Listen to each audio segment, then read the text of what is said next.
अक्सर शादीशुदा अफराद के निकाह नामे का दूसरा सफ़ा काट दिया जाता है, लेकिन क्यों? क्या आपको इसकी वजह मालूम है? क्या आप जानते हैं कि एक खातून अपने निकाह के वक्त तय कर सकती हैं कि उन्हें महर की रकम फ़ौरी तौर पर चाहिए या बाद में किसी वक्त? ये और इस जैसे बहुत से नुकात हमारे निकाह नामे में मौजूद होते हैं, लेकिन हम में से अक्सर अफराद इससे लाइल्म होते हैं। आज की ये वीडियो उन्हीं अफराद के लिए है।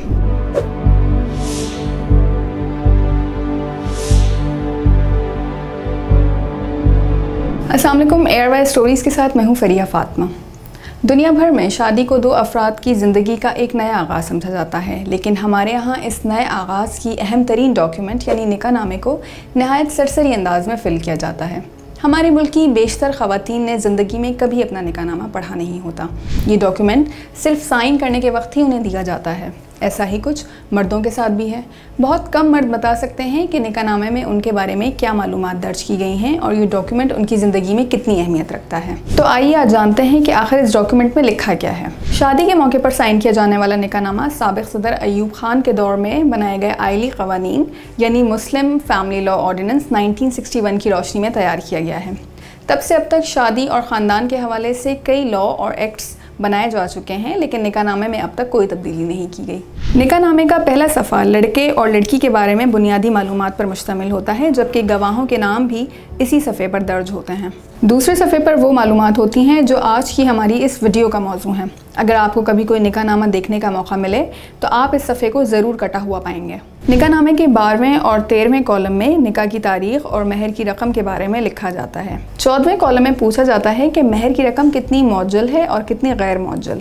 मौज्जल का मतलब है कि महर की रकम फ़ौरी तौर पर निकाह के वक्त ही अदा कर दी जाए, जबकि गैर मौज्जल का मतलब है कि शादी के बाद बीवी जब भी डिमांड करे शौहर महर को अदा करने का पाबंद होगा। कॉलम नंबर 15 में पूछा जाता है कि क्या महर का कुछ हिस्सा शादी के मौके पर अदा किया गया है, अगर अदा किया गया है तो कितना।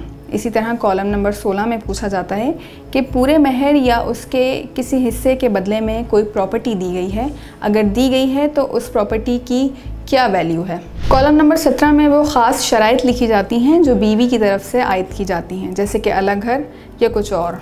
कॉलम नंबर 18 में पूछा जाता है कि क्या शौहर ने तलाक का हक़ बीवी को दे दिया है, अगर दे दिया है तो कौन सी शराइत के तहत। निकाह नामे के इस नुक्ते के तहत बीवी किसी भी वक्त शौहर को तहरीरी या ज़बानी तौर पर तलाक दे सकती है और उसके बाद वो महर समेत अपने किसी भी हक़ से महरूम नहीं हो सकती। कॉलम नंबर 19 में पूछा गया है कि क्या शौहर के तलाक के हक़ पर किसी किस्म की पाबंदी लगाई गई है, जिसका मतलब ये है कि कुछ मखसूस हालात में शौहर तलाक नहीं दे सकेगा। कॉलम नंबर 20 में दरियाफ़्त किया गया है कि क्या शादी के मौके पर महर या नानो नफ़क़ा से मुतालिक कोई डॉक्यूमेंट तैयार की गई है, अगर की गई है तो इसका मुख्तसर हवाला। कॉलम नंबर 21 और 22 में ये यकीनी बनाया गया है कि अगर दूल्हा दूसरी शादी कर रहा है तो उसने अपनी पहली बीवी से इजाज़त ले ली है और सालिसी कौंसिल से इजाज़तनामा हासिल कर लिया है। याद रहे कि निकाह नामे की 4 कॉपीज़ होती हैं, जिनमें से एक निकाह ख्वाह, एक शौहर, एक बीवी और एक यूनियन कौंसिल में जमा करवाई जाती है।